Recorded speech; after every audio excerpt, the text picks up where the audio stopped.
Ya, shalom. Pagi ini saya akan membahas sesuatu hal yang penting tentang puasa seperti ini. Ya, puasa dalam perspektif Kristen itu sendiri. Nah, kalau kita melihat arti kata puasa ini di dalam dua bahasa, yaitu yang pertama adalah bahasa Ibrani, yaitu disebutkan puasa itu adalah tesum dan inanapsio. Ya, sekali lagi, ya, dalam bahasa Ibrani disebut tesom dan inanapsio. Itu artinya secara hurfiah itu adalah merendahkan diri dengan cara berpuasa. Nah, yang kedua, arti puasa itu di dalam bahasa Yunani itu adalah nestewo atau bisa juga disebut adalah nesteia dan nestis seperti itu. Itu artinya adalah tidak makan, ya. Artinya tidak makan, tidak mengkonsumsi makanan. Nah, kalau kita lihat lebih mendalam lagi tentang puasa ini di dalam Alkitab, kalau kita melihat di dalam kitab Ester, pasal yang keempat ayat yang ke-16 dikatakan bahwa puasa itu pada umumnya itu dinyatakan tidak makan dan tidak minum, ya. Jadi ketika seseorang berpuasa itu mereka tidak makan dan tidak minum selama waktu tertentu atau waktu yang telah ditentukan seperti itu.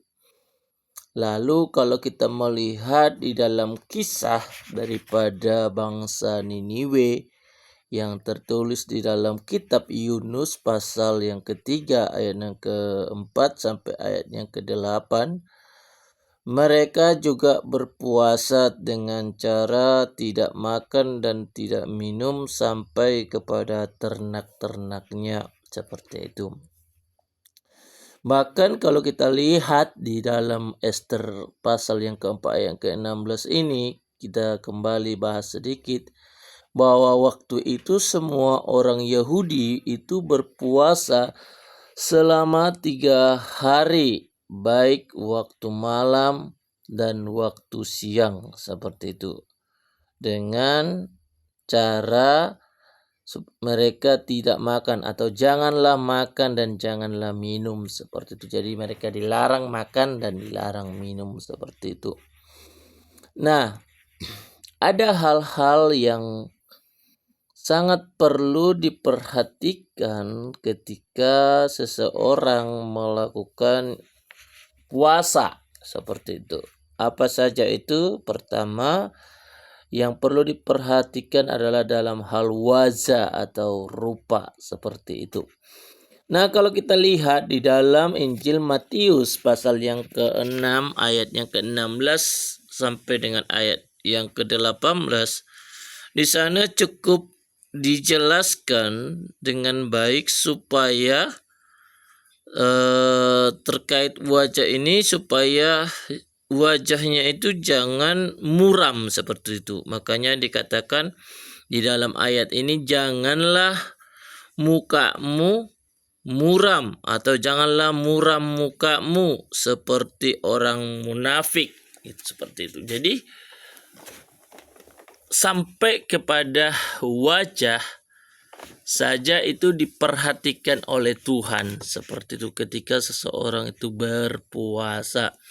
Jadi ketika kita berpuasa, perhatikan wajah ini, jangan sampai wajah kita ini terlihat muram seperti orang munafik, ya. Bagaimana caranya? Alkitab sudah jelas mengatakan dengan cara cuci muka seperti itu. Jadi cuci muka bukan pada saat ibadah atau mau berdoa, tetapi bagaimana caranya supaya wajah kita ini tidak terlihat muram? Ya, kita harus cuci muka seperti itu. Tujuannya apa?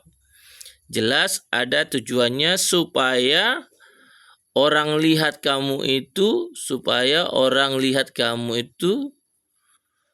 bersih dan supaya jangan dilihat orang kamu itu sedang berpuasa seperti itu.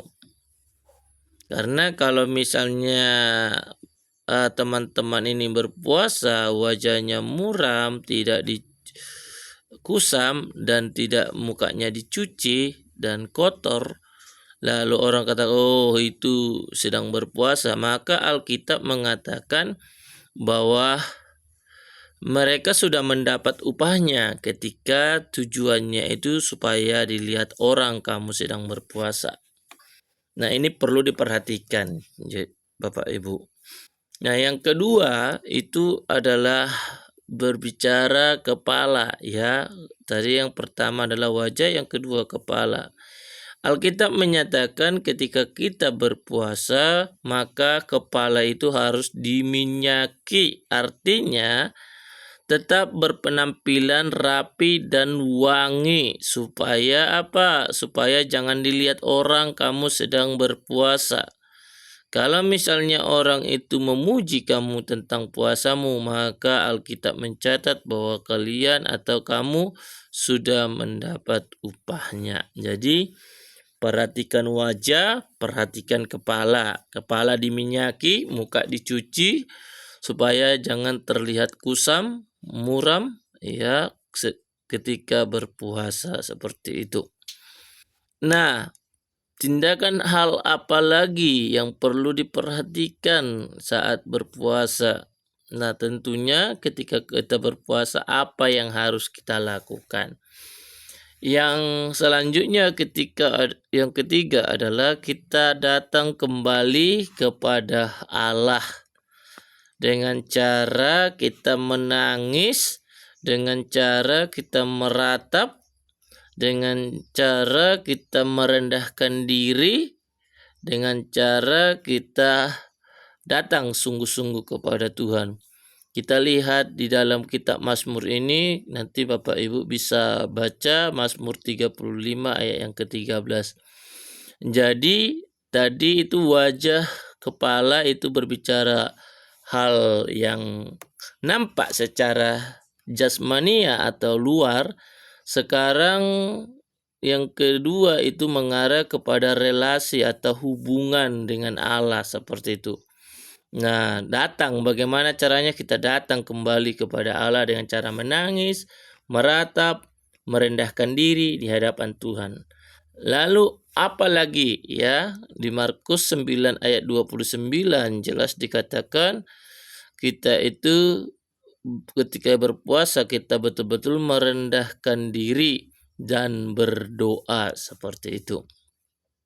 Nah, ketika kita berdoa di sana itu ada yang namanya pengakuan dosa kepada Allah. Itu tertulis di dalam 1 Samuel pasal yang ke-7 ayat yang ke-5 sampai ayat yang ke-6. Jadi Bapak Ibu, kawan-kawan semua, ketika berpuasa itu tidak asal berdoa, tetapi ada tujuan doanya, yaitu pengakuan dosa kepada Allah. Yang kedua, kita betul-betul berseru kepada Allah dan betul-betul berbalik kepada Allah dari tingkah lakunya yang jahat seperti itu. Itu tertulis di dalam kitab Yunus pasal yang ketiga ayat yang ke-8 seperti itu.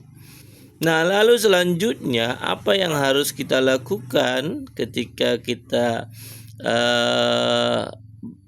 berpuasa? Selain tadi itu adalah merendahkan diri, berdoa di hadapan Tuhan.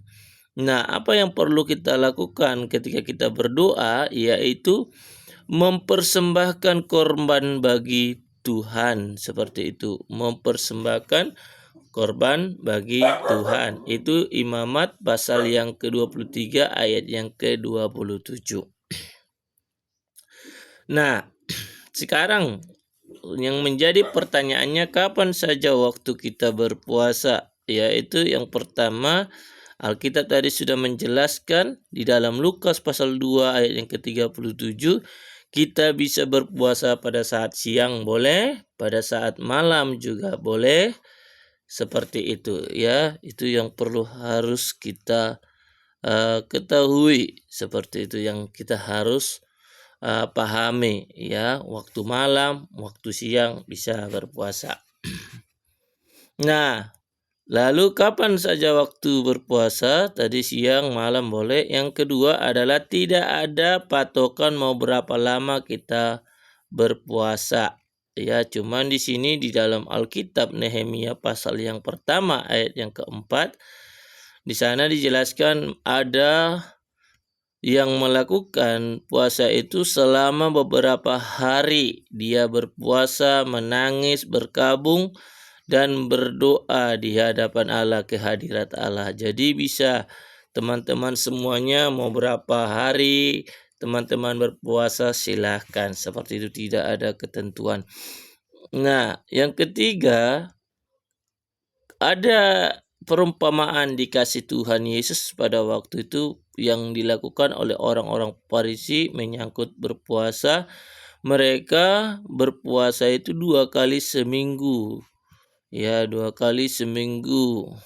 Tapi dalam perumpamaan ini dijelaskan bahwa orang-orang Farisi ini sedang pamer kerohanian di hadapan Allah dengan mengatakan, "Aku tidak sama seperti semua orang lain." Ya. Nah, jadi teman-teman perlu diperhatikan ya mengenai saat-saat berpuasa. Jadi berpuasa itu tidak hanya menahan rasa lapar, menahan rasa haus, tidak, tetapi ada tahapan-tahapan yang perlu diperhatikan dalam hal penampilan, dalam hal aktivitas, ya. Ketika teman-teman sedang berpuasa, Alkitab mencatat janganlah melakukan suatu pekerjaan, ya. Itu di Lukas 16 ayat 29 ayat 31. Lalu Bilangan pasal 19 pasal 29 ayat yang ke-7. Demikian.